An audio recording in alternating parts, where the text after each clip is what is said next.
finding y and x intercept step by step. So we have a function f of x equals to x plus 10 over x minus 5. So find y intercept. First, we need to rewrite our function. So f of x equals to y. So y equals to x plus 10 over x minus 5. Next, so find y-intercept. Let x equals to 0. So we have y equals to, the value of our x is 0. So 0 plus 10 over 0 sa ilalim. So we have 0 minus 5. So we have y equals to 10 over negative 5. Next, so y, 10 divide negative 5, the answer is negative 2.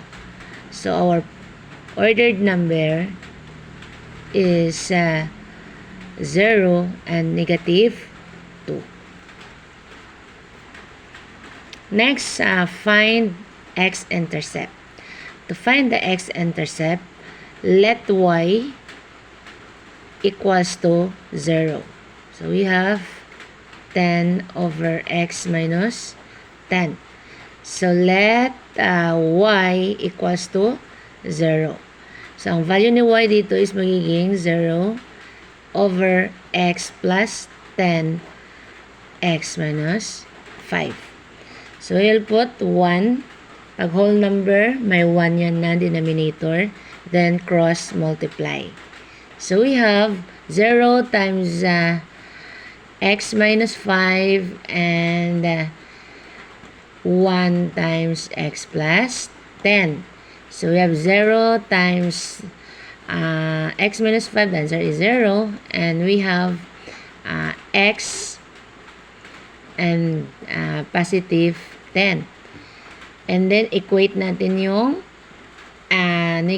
positive 10 sa kabila. Or I mean transpose.